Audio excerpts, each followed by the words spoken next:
Télé 24 Live, votre réseau d'information.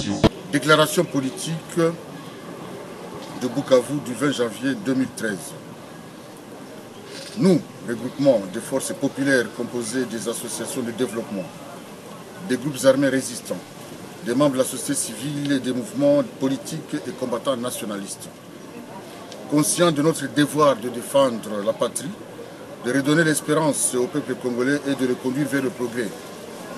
Constatant l'échec du processus de démocratisation en RDC, en dépit de 2 échéances électorales, face au bilan catastrophique du pouvoir de Joseph Kabila, qui ne ménage aucun effort pour entretenir un climat permanent d'insécurité, sur fond de violations manifestes des droits de l'homme, de violences sexuelles, vu l'incurie et l'incapacité du FARDC à imposer l'autorité de l'État sur l'ensemble du territoire national.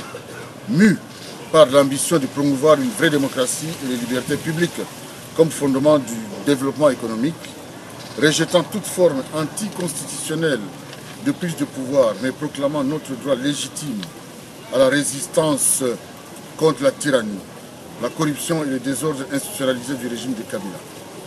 Condamnant tout séparatisme et réitérant notre total attachement au principe d'unité de la République démocratique du Congo, sous le fondement du principe d'intangibilité des frontières héritées de la colonisation, vu l'urgence nationale à préserver immédiatement l'intégrité territoriale et notre unité nationale, nous décidons de la création d'un cadre politico-militaire dénommé Union des forces révolutionnaires du Congo, en sigle UFRC, dont l'objectif principal est tout simplement la refondation d'un État et d'une nation digne en République démocratique du Congo.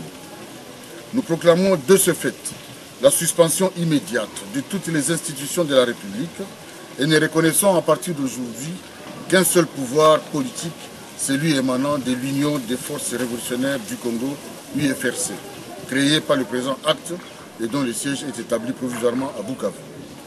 Nous reconnaissons à l'unanimité des signataires de la présente déclaration un seul et unique haut commandement militaire, celui de l'état-major général de l'Union des forces révolutionnaires du Congo.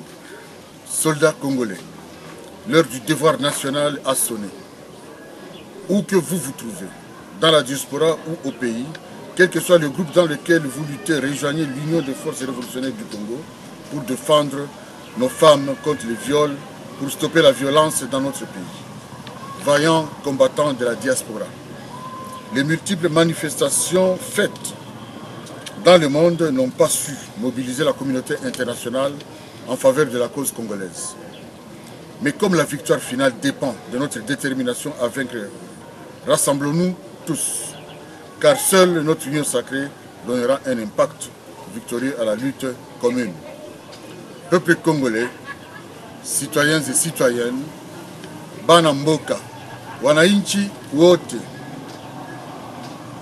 bantu ya ditunga, bana bwala na betu. L'heure est venue d'apporter notre soutien indéfectible aux résistants armés qui luttent depuis des années, armes à la main, contre les guerres à répétition, les crimes et l'anarchie. Lèvons-nous tous contre l'aventurisme et l'irresponsabilité du régime actuel qui, pour maintenir Kabila au pouvoir, entretient des forces du mal, responsables de l'errance de nos frères et sœurs condamnés à l'insécurité et aux souffrances atroces. Vive la République démocratique du Congo! Vive l'Union des forces révolutionnaires du Congo. Je vous remercie.